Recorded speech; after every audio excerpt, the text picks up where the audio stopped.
بسم اللہ الرحمن الرحیم۔ عزیز طلبہ، ہمارا آج کا ٹاپک ہے ہمارے نصاب میں شامل حدیث مبارکہ نمبر 6۔ آپ صلی اللہ علیہ وسلم کا فرمان عالی شان ہے، من احب للہ و ابغض للہ و اعطى للہ و منع للہ فقد استکمل الایمان۔ من احب للہ، جس نے اللہ کے لیے کسی سے محبت کی، وَأَبْغَضَ لِلَّهِ، اور اللہ کے لیے کسی سے بغض رکھا، دشمنی رکھی، وَأَعْطَى لِلَّهِ، اور کسی کو اللہ کی رضا کے لیے، اللہ کی خوشنودی کے لیے عطا کیا، وَمَنَعَ لِلَّهِ، اور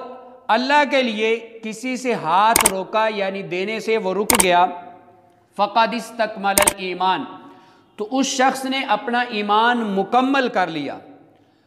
تو اس حدیث مبارکہ کے اندر دراصل آپ صلی اللہ علیہ وسلم نے تکمیل ایمان کے 4 اصول ہمیں بتا دیے کہ اگر کوئی شخص چاہتا ہے کہ اس کا ایمان مکمل ہو جائے تو اس شخص کے اندر یہ 4 چیزیں، یہ 4 اصول پایا جانا ضروری ہے۔ اگر کسی شخص کے اندر یہ 4 اصول پائے گئے، یہ 4 چیزیں، یہ 4 کنڈیشنز کسی شخص کے اندر جمع ہو گئی تو وہ شخص جو ہے اپنے ایمان کو مکمل کر لے گا۔ وہ 4 اصول کیا ہیں؟ نمبر 1، یہ انسان کسی سے محبت کرے تو صرف اللہ کی رضا اور خوشنودی کے لیے۔ اگر کسی سے بغض رکھے انسان تو صرف اور صرف اللہ کی رضا اور خوشنودی حاصل کرنے کے لیے۔ کسی کو کچھ عطا کرے تو صرف اور صرف اللہ کی رضا اور خوشنودی حاصل کرنے کے لیے۔ اسی طرح کسی سے ہاتھ روک لے، اس کو کچھ نہ دے تو وہ بھی صرف اللہ کی رضا اور خوشنودی کے لیے۔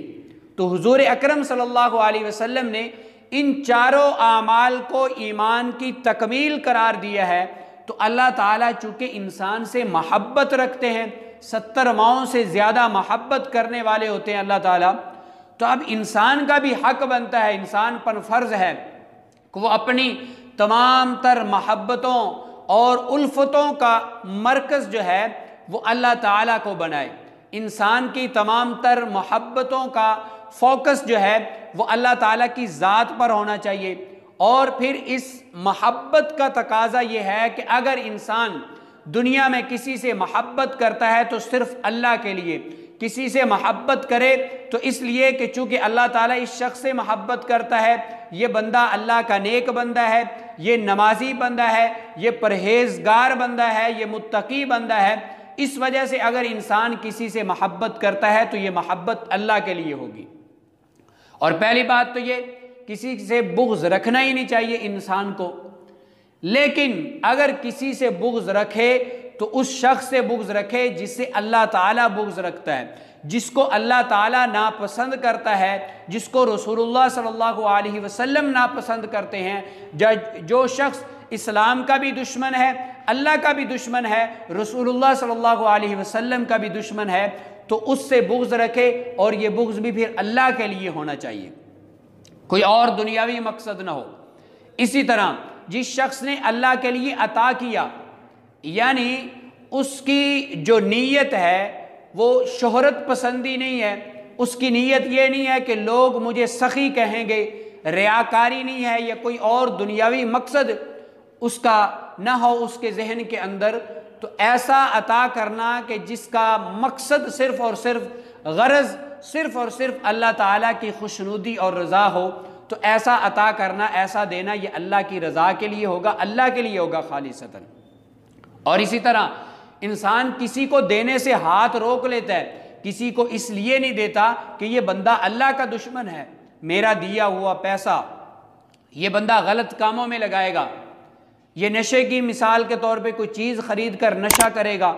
یا اسلام کے خلاف جو ہے یہ استعمال کرے گا، غلط کاموں کے اندر، غلط کاری میں یہ بندہ میرا دیا ہوا مال خرچ کرے گا۔ تو اگر کوئی شخص اس نیت سے کہ یہ اللہ کی نافرمانی میں میرا دیا ہوا پیسہ، میری دی ہوئی متاع یہ خرچ کرے گا، تو ایسے شخص سے جو بندہ ہاتھ روک لے گا تو یہ بھی اللہ کے لیے ہوگا۔ یہ 4 چیزیں جس شخص کے اندر پائی گئیں تو فرمایا فقد استکمل الایمان، اس شخص نے اپنے ایمان کو مکمل کر لیا، اس کا ایمان مکمل ہو گیا۔